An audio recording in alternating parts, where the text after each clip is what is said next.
Hujan deras mengguyur Jakarta malam itu, menyisakan hawa dingin yang merayap masuk melalui celah-celah jendela kaca besar di rumah mewah milik Bram. Di ruang tengah yang luas, Aris duduk sendirian di atas sofa kulit berwarna coklat tua, menatap layar laptopnya dengan pandangan kosong. Sudah hampir 3 bulan ia menumpang di rumah kakak kandungnya itu sejak ia mendapatkan pekerjaan magang di sebuah perusahaan arsitektur ternama di ibu kota.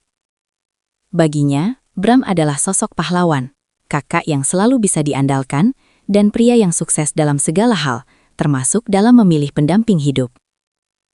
Suara langkah kaki halus di atas lantai marmer memecah keheningan. Aris menoleh dan mendapati Maya, kakak iparnya, berjalan menuju dapur. Maya mengenakan daster sutra tipis berwarna krem yang jatuh dengan lembut mengikuti lekuk tubuhnya yang proporsional.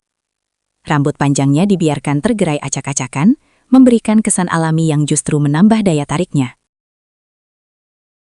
Aris menelan ludah, sebuah reaksi spontan yang selalu berusaha ia tekan setiap kali berada di dekat wanita itu. "Belum tidur, Is? Tugas kantormu banyak sekali ya?" Suara Maya lembut, serak-serak basah khas orang yang baru bangun tidur. Ia berdiri di depan dispenser, mengisi gelas air mineralnya. "Iya, Mbak, ada beberapa detail maket yang harus selesai besok pagi," jawab Aris berusaha terdengar biasa saja, meski jantungnya mulai berdegup tidak keruan. Ia memaksakan matanya kembali ke layar laptop. Namun sudut matanya tetap menangkap gerakan Maya yang kini berjalan mendekat ke arahnya. Maya duduk di ujung sofa yang sama, hanya berjarak 1 meter dari Aris.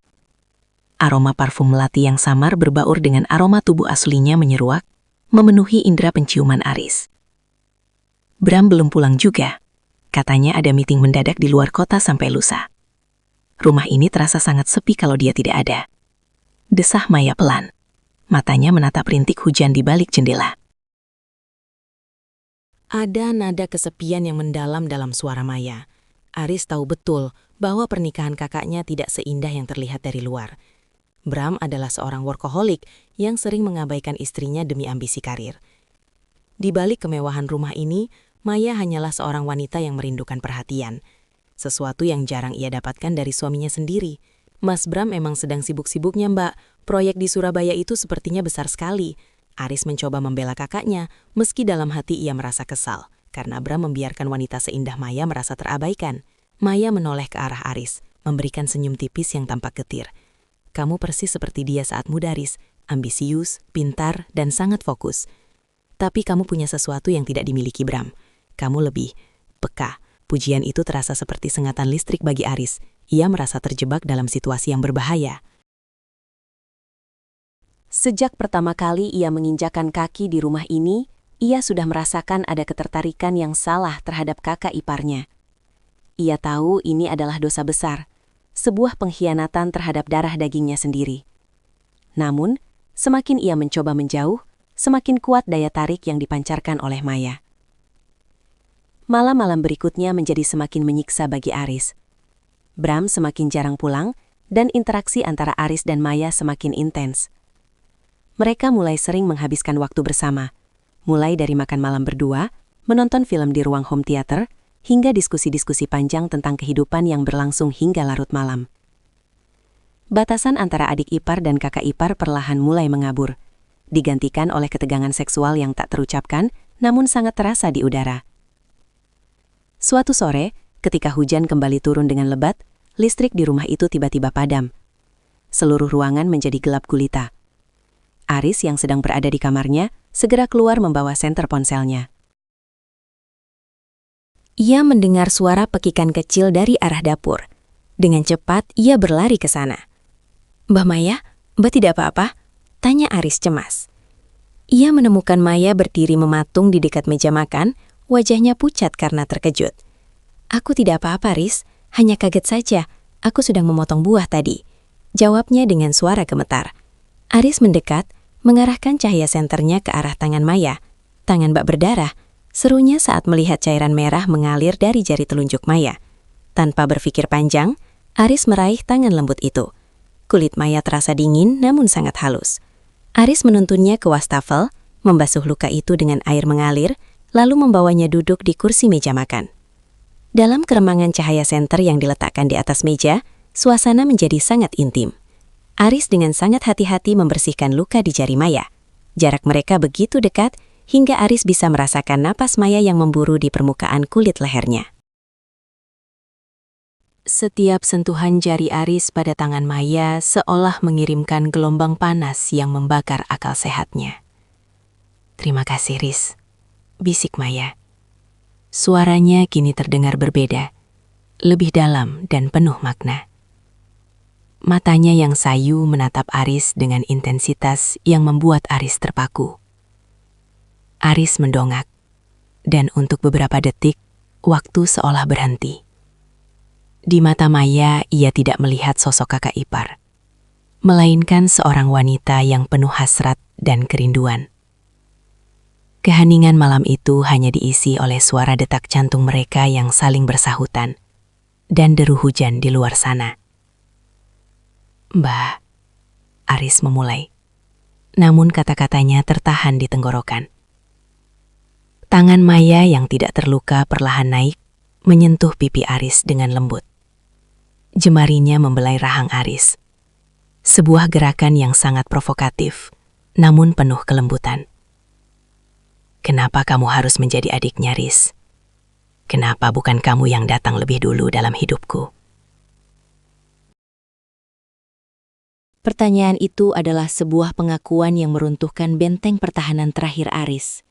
Segala logika, moral, dan rasa hormatnya kepada Bram seolah menguap begitu saja. Hasrat yang selama ini ia pendam meledak seperti bendungan yang jebol. Tanpa berkata-kata lagi, Aris mendekatkan wajahnya. Bibir mereka bertemu dalam sebuah ciuman yang penuh dengan rasa lapar, rasa bersalah, dan gairah yang terlarang. Ciuman itu bukan sekedar sentuhan fisik, melainkan sebuah pelepasan dari tekanan yang sudah mereka rasakan selama berbulan-bulan. Maya menyambutnya dengan desahan kecil, tangannya meremas rambut Aris, menariknya lebih dekat seolah tidak ingin ada ruang sedikit pun di antara mereka. Di dapur yang gelap itu, di tengah pengkhianatan yang paling nyata, mereka menemukan pelarian yang selama ini mereka cari. Namun, di tengah gelombang gairah itu, bayangan Bram tiba-tiba muncul di benak Aris.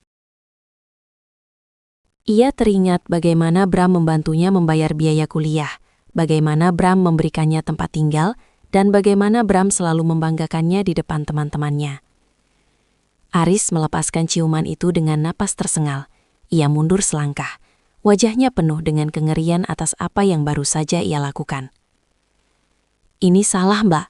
Ini sangat salah," bisik Aris dengan suara parau. Maya menatapnya dengan mata yang berkaca-kaca. Napasnya masih belum teratur. "Aku tahu, Riz, tapi aku tidak bisa membohongi perasaanku lagi. Aku merasa hidup kembali saat bersamamu." Aris memalingkan wajah, tidak sanggup menatap mata wanita yang baru saja ia ciumi itu. Ia merasa seperti monster. Ia telah mengkhianati pria yang paling ia hormati di dunia ini. Tanpa sepatah kata pun, ia meninggalkan Maya sendirian di dapur yang gelap dan kembali ke kamarnya, mengunci pintu dan merosot di balik pintu dengan perasaan hancur. Malam itu, Aris tidak bisa tidur. Setiap kali ia memejamkan mata, ia merasakan kelembutan bibir Maya dan aroma parfumnya yang memabukkan. Ia terjebak dalam dilema yang menyiksa. Di satu sisi, ia sangat menginginkan Maya. Namun di sisi lain, nuraninya berteriak bahwa ini adalah jalan menuju kehancuran. Keesokan harinya, suasana di rumah menjadi sangat canggung. Mereka berdua berusaha menghindari kontak mata, namun ketegangan di antara mereka justru semakin menguat. Setiap kali mereka berpapasan di lorong atau duduk di meja makan yang sama, ada arus listrik yang tak kasat mata yang menarik mereka kembali satu sama lain. Bram menelpon sore itu, mengabarkan bahwa ia akan pulang terlambat lagi karena ada kendala di proyeknya. Kabar itu seharusnya membuat Aris lega, namun yang ia rasakan justru ketakutan. Ketakutan bahwa ia tidak akan bisa menahan dirinya jika ia kembali berduaan dengan Maya. Benar saja, malam itu godaan kembali datang. Maya mengetuk pintu kamar Aris dengan alasan ingin meminjam buku. Namun, saat Aris membuka pintu, ia melihat Maya mengenakan pakaian yang bahkan lebih berani dari sebelumnya. Tatapan matanya tidak menyiratkan keinginan untuk membaca buku, melainkan sebuah undangan yang jelas. "Riz, kita perlu bicara tentang semalam," ujar Maya sambil melangkah masuk ke dalam kamar Aris tanpa menunggu izin. Aris mencoba menjaga jarak. "Tidak ada yang perlu dibicarakan, Mbak. Itu sebuah kesalahan besar.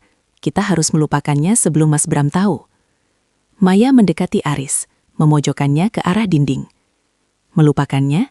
Bagaimana mungkin aku bisa melupakan satu-satunya momen di mana aku merasa diinginkan sebagai seorang wanita? Bram hanya melihatku sebagai pajangan di rumah ini, Riz. Tapi kamu melihatku dengan cara yang berbeda." Tangan Maya kembali menyentuh dada Aris, merasakan detak jantung pemuda itu yang kencang. Aris mencoba melawan, namun tangannya justru secara tidak sadar memegang pinggang Maya. Gairah terlarang itu kembali membakar, lebih panas dari sebelumnya. Mereka tahu bahwa ini adalah permainan api yang berbahaya, sebuah rahasia gelap yang jika terungkap akan menghancurkan keluarga mereka. Namun, di saat itu, dunia di luar kamar seolah tidak ada. Yang ada hanyalah mereka berdua dan hasrat yang menggairahkan sekaligus mematikan. Hubungan tersembunyi itu pun dimulai. Di balik dinding rumah mewah yang tenang, terjadi sebuah drama pengkhianatan yang penuh dengan adrenalin. Setiap kali Bram pergi, Aris dan Maya tenggelam dalam pelukan satu sama lain. Mereka melakukan pertemuan-pertemuan rahasia di sudut-sudut rumah di saat para pelayan sudah tidur atau sedang tidak berada di tempat. Kegairahan dari hubungan ini justru terletak pada sifatnya yang terlarang. Ketakutan akan tertangkap basah memberikan sensasi tersendiri yang membuat mereka semakin kecanduan. Aris merasa hidupnya kini terbagi dua. Sosok adik yang sopan dan penurut di depan kakaknya, dan sosok kekasih gelap yang penuh gairah di belakang kakaknya. Namun, rahasia sepintar apapun disimpan, pasti akan mulai menunjukkan celah. Perubahan sikap Maya yang menjadi lebih ceria, dan perhatian Aris yang sering melamun, mulai membuat Bram curiga. Meski Bram sering tidak ada di rumah, ia bukanlah pria yang bodoh. Ia mulai merasakan ada sesuatu yang berbeda dalam dinamika rumah tangganya. Suatu malam, Bram pulang lebih awal tanpa memberikan kabar terlebih dahulu. Ia masuk ke dalam rumah dengan tenang, bermaksud memberikan kejutan bagi istrinya. Namun, suasana rumah sangat sunyi. Ia berjalan menuju kamar utama, namun kosong. Ia kemudian menuju ruang kerja Aris, juga kosong. Hingga akhirnya, ia melewati area taman belakang yang remang-remang. Di sana, di balik rimbunnya tanaman hias, ia melihat dua bayangan manusia yang sedang berdekatan.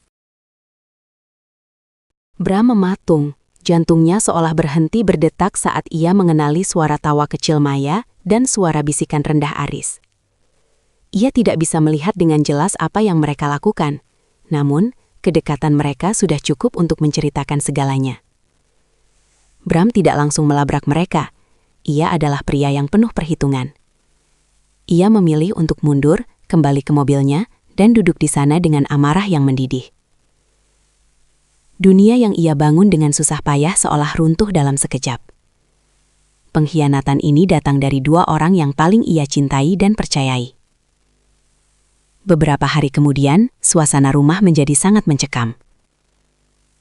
Bram menjadi lebih pendiam dan dingin, namun ia terus mengamati setiap gerak-gerik Aris dan Maya. Aris mulai merasakan ada yang salah. Ia merasa mata kakaknya selalu mengikutinya dengan tatapan yang tajam dan penuh selidik. Puncaknya terjadi pada suatu akhir pekan. Bram mengajak Aris untuk minum bersama di balkon lantai atas, sebuah kebiasaan yang jarang mereka lakukan. Mereka duduk berhadapan dengan gelas whisky di tangan masing-masing. "Tris, kamu sudah besar sekarang ya?" Buka Bram dengan suara datar. Matanya menatap lurus ke arah pemandangan kota.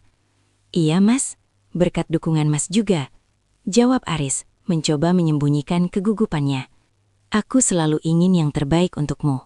Aku ingin kamu sukses, punya istri yang baik, dan hidup bahagia. Tapi terkadang, orang cenderung menginginkan apa yang bukan miliknya. Bukan begitu?" kata Bram sambil memutar-mutar gelasnya. Aris merasa darahnya membeku. Kalimat itu terdengar seperti sebuah vonis. "Maksud Mas apa?" Bram menoleh, menatap Aris dengan mata yang merah karena amarah dan kekecewaan yang tertahan. Aku tahu, Riz. Aku tahu apa yang kamu dan Maya lakukan di belakangku. Aku melihat kalian malam itu di taman. Dunia Aris seketika gelap. Ia ingin membantah, namun lidahnya keluh. Rasa malu dan bersalah yang selama ini ia tekan kini meluap, membuatnya tidak bisa berkata-kata. Ia menundukkan kepala, tidak berani menatap wajah kakaknya. Mas, aku minta maaf. Suara Aris nyaris tidak terdengar. Bram tertawa getir, sebuah tawa yang penuh dengan luka. Maaf? Kamu mengkhianati kakakmu sendiri dan kamu pikir maaf sudah cukup? Aku memberimu tempat tinggal. Aku mengandapmu seperti anakku sendiri, dan ini balasanmu. Di saat yang sama, Maya muncul di ambang pintu balkon. Ia telah mendengar semuanya. Wajahnya pucat pasi, air mata mulai mengalir di pipinya. Bram, ini bukan salah Aris sepenuhnya. Aku yang memulainya. Aku yang merasa kesepian karena kamu selalu tidak ada, teriak Maya penuh keputusasaan. Bram berdiri, menatap istrinya dengan pandangan yang penuh kebencian. Kesepian tidak memberimu hak untuk tidur dengan adikku, Maya. Jika kamu tidak bahagia, kamu bisa bicara, bukan malah menghancurkan keluarga ini dengan cara yang paling menjijikkan. Konfrontasi malam itu menjadi akhir dari segalanya. Bram mengusir Aris dari rumah saat itu juga. Aris pergi hanya dengan membawa tas ranselnya, meninggalkan semua kemewahan dan juga wanita yang sempat membuatnya gila. Ia berjalan di tengah malam yang dingin, menyadari bahwa ia telah kehilangan segalanya. Kakaknya, masa depannya di kota itu, dan harga dirinya. Maya sendiri tetap tinggal di rumah itu, namun hubungannya dengan Bram sudah mati. Mereka tinggal di bawah satu atap, namun seperti dua orang asing yang saling membenci. Kehangatan yang sempat ada di rumah itu kini lenyap, digantikan oleh keheningan yang menyesakan dan bayang-bayang pengkhianatan yang tidak akan pernah bisa dilupakan. Aris pindah ke kota lain, mencoba memulai hidup baru dengan beban dosa yang selalu menghantuinya. Ia sering terbangun di tengah malam, teringat akan sentuhan Maya dan tatapan penuh luka dari Bram. Ia menyadari bahwa cinta terlarang itu, meski terasa menggairahkan dan penuh tantangan, pada akhirnya hanyalah sebuah racun yang menghancurkan siapapun yang mencicipinya. Beberapa tahun berlalu, Aris tumbuh menjadi pria yang lebih dewasa namun tertutup. Ia sukses dalam karirnya sebagai arsitek, namun ia tidak pernah benar-benar bisa menjalin hubungan yang serius dengan wanita manapun. Bayangan Maya selalu menjadi standar yang menyakitkan, dan rasa bersalah terhadap Bram menjadi penghalang baginya untuk merasa layak mendapatkan kebahagiaan. Suatu hari, ia menerima kabar bahwa Bram dan Maya akhirnya resmi bercerai. Kabar itu tidak memberikan kelegaan bagi Aris, melainkan rasa sedih yang mendalam. Ia tahu bahwa dialah penyebab utama hancurnya pernikahan itu. Ia sempat berpikir untuk menghubungi Maya, namun ia segera menepis keinginan itu. Ia tahu bahwa kembali ke masa lalu hanya akan membuka luka lama yang belum sepenuhnya kering. Di sisi lain, Maya menjalani hidupnya dengan kesunyian yang sama. Ia pindah ke luar negeri, mencoba melupakan semua kenangan pahit di Jakarta. Namun, setiap kali ia melihat rintik hujan, ia selalu teringat pada pemuda yang pernah memberikannya kehangatan sesaat di tengah kedinginan hidupnya. Ia sadar bahwa apa yang mereka miliki bukanlah cinta sejati, melainkan sebuah pelarian yang egois. Kisah mereka menjadi sebuah legenda bisu di keluarga besar mereka, sebuah peringatan tentang batas-batas yang tidak boleh dilanggar. Aris dan Maya, dua jiwa yang sempat bersatu dalam gairah terlarang, kini harus menanggung konsekuensi dari pilihan mereka masing-masing. Mereka belajar dengan cara yang paling menyakitkan bahwa beberapa pintu memang seharusnya tetap tertutup, dan beberapa keinginan memang seharusnya tetap menjadi rahasia yang terkubur dalam-dalam. Malam itu, di apartemennya yang sepi, Aris menatap foto lama dirinya bersama Bram. Ia mengusap wajah kakaknya di foto itu, air mata jatuh tanpa bisa ia tahan. Ia merindukan kakaknya, ia merindukan masa-masanya sebelum nafsu membutakan matanya. Namun ia tahu, waktu tidak bisa diputar kembali. Pengkhianatan itu adalah noda hitam yang akan selalu ada dalam garis hidupnya. Sebuah pengingat abadi tentang cinta yang menggairahkan, namun membawa kehancuran total. Hujan kembali turun di luar sana. Suaranya terdengar seperti bisikan masa lalu yang tak kunjung hilang. Aris mematikan lampu kamarnya, membiarkan dirinya tenggelam dalam kegelapan, sama seperti malam di mana semuanya dimulai. Ia kini sadar bahwa harga yang harus dibayar untuk sebuah gairah terlarang adalah kehilangan diri sendiri dan orang-orang yang paling dicintai. Dan itu adalah harga yang terlalu mahal untuk dibayar oleh siapapun. Di tempat lain, Maya menatap jendela yang sama, merasakan kerinduan yang sama, namun dengan kesadaran yang sama pula. Mereka berdua terhubung oleh dosa yang sama, namun terpisahkan oleh kenyataan yang tak terelakkan. Cinta mereka, jika memang itu bisa disebut cinta, adalah sebuah tragedi yang indah di awal, namun berakhir dengan kehampaan yang tak berujung. Sebuah kisah tentang hasrat, pengkhianatan, dan penebusan yang mungkin tidak akan pernah benar-benar selesai.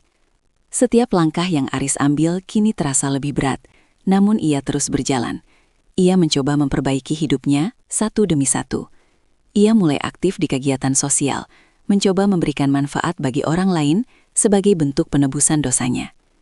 Meski ia tahu bahwa itu tidak akan pernah bisa menghapus apa yang telah ia lakukan, setidaknya itu memberinya alasan untuk terus bertahan hidup. Bram sendiri akhirnya menemukan kedamaiannya. Ia menikah lagi dengan seorang wanita yang sederhana dan lebih menghargai waktu bersamanya. Ia belajar dari kegagalannya di masa lalu untuk menjadi suami yang lebih baik. Namun, ia tidak pernah lagi berkomunikasi dengan Aris. Baginya, Aris sudah mati sejak malam itu. Luka itu terlalu dalam untuk disembuhkan oleh waktu. Dunia terus berputar, orang-orang datang dan pergi. Namun cerita tentang cinta terlarang antara adik ipar dan kakak ipar itu tetap tersimpan rapat di hati mereka masing-masing. Sebuah rahasia menggairahkan yang pernah membakar jiwa, kini hanya menyisakan abu yang dingin di sudut memori. Dan di setiap rintik hujan yang jatuh, ada doa yang terucap dari bibir Aris. Sebuah doa untuk pengampunan, untuk kakaknya, dan untuk wanita yang pernah dicintainya dengan cara yang salah. Kehidupan memang penuh dengan pilihan, dan setiap pilihan membawa kita pada konsekuensi yang berbeda. Aris dan Maya telah memilih jalan mereka. Jalan yang penuh dengan gairah, namun berujung pada kesunyian. Mereka adalah pengingat bahwa di balik setiap kesenangan yang terlarang, ada badai yang siap menghancurkan segalanya tanpa sisa. Dan dalam keheningan malam, hanya penyesalanlah yang tetap setia menemani, menjadi saksi bisu atas sebuah kisah yang seharusnya tidak pernah terjadi. Aris berdiri di balkon apartemennya, menatap lampu-lampu kota yang berkelap-kelip. Ia menarik napas panjang, mencoba menghirup udara malam yang segar, namun terasa sesak. Ia tahu, perjalanan menuju kedamaian masih sangat jauh. Namun ia berjanji pada dirinya sendiri untuk tidak akan pernah lagi membiarkan hasrat mengalahkan nuraninya. Ia akan hidup dengan bayang-bayang itu, menjadikannya sebagai guru yang paling berharga dalam hidupnya. Dan di kejauhan, suara petir menggelegar, seolah mengamini janji yang terucap dalam hati pemuda itu. Hujan semakin deras, membasuh bumi, namun tidak mampu membasuh kenangan yang sudah terpatri kuat di dalam jiwa. Kisah Aris, Maya, dan Bram adalah sebuah fragmen kehidupan yang penuh dengan warna. Dari warna merah gairah yang membara, hingga warna abu-abu penyesalan yang mendalam. Sebuah kisah yang akan selalu relevan bagi siapa saja yang pernah tergoda oleh indahnya buah terlarang. Aris menutup pintu balkonnya, kembali ke dalam ruangannya yang sunyi. Ia menyalakan lampu kecil di atas meja kerjanya, mulai menggambar sketsa bangunan baru. Kali ini, ia tidak sedang membangun gedung. melainkan sedang membangun kembali puing-puing hidupnya yang sempat hancur. Dengan setiap garis yang ia goreskan, ia berharap bisa menemukan kembali arti dari kejujuran dan kesetiaan. Nilai-nilai yang sempat ia lupakan demi sebuah gairah yang fana. Malam semakin larut, dan kota mulai terlelap. Namun di balik dinding-dinding rumah yang kokoh, ribuan kisah serupa mungkin sedang terjadi. Ribuan rahasia sedang disimpan, dan ribuan hati sedang bergejolak antara hasrat dan moral. Aris hanyalah satu dari sekian banyak orang yang pernah terjebak di dalamnya, dan ia berharap kisahnya bisa menjadi cermin bagi orang lain untuk tidak melangkah ke lubang yang sama. Karena pada akhirnya, cinta yang sejati bukanlah tentang seberapa besar gairah yang kita rasakan, melainkan tentang seberapa besar kita mampu menjaga kehormatan dan kepercayaan orang-orang yang mencintai kita. Kisah ini berakhir di sini, namun dampaknya akan terus terasa sepanjang hidup mereka. Sebuah akhir yang tidak bahagia, namun penuh dengan pelajaran hidup yang berarti. Sebuah cerita tentang cinta terlarang yang menggairahkan, namun pada akhirnya hanya menyisakan sunyi yang abadi. Aris meletakkan pensilnya, menatap sketsanya dengan senyum tipis yang penuh dengan ketenangan yang baru. Ia tahu ia telah melalui badai terhebat dalam hidupnya, dan kini ia siap menyambut fajar yang baru, meski tanpa sosok wanita itu di sisinya. Ia tahu bahwa hidup akan terus berjalan, dan luka-luka itu perlahan akan menjadi keropeng yang mengeras, menjadi bagian dari identitasnya. Ia tidak akan lagi melarikan diri dari kenyataan. Ia akan menghadapinya dengan kepala tegak, sebagai pria yang pernah jatuh, namun memilih untuk bangkit kembali.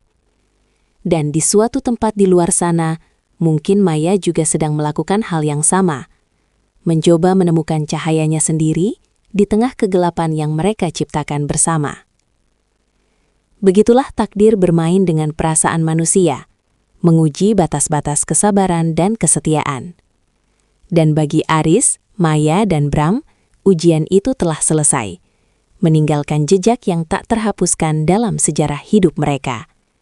Sebuah tragedi yang lahir dari keinginan yang salah, namun memberikan hikmah yang sangat mendalam tentang arti sebuah keluarga dan kejujuran. Dan di balik semua itu, kehidupan tetaplah sebuah misteri yang tak terduga, penuh dengan tikungan dan tanjakan yang harus dilalui dengan penuh kehati-hatian. Aris kini siap melangkah lagi, menuju masa depan yang lebih terang, meninggalkan bayang-bayang masa lalu yang kelam di belakangnya.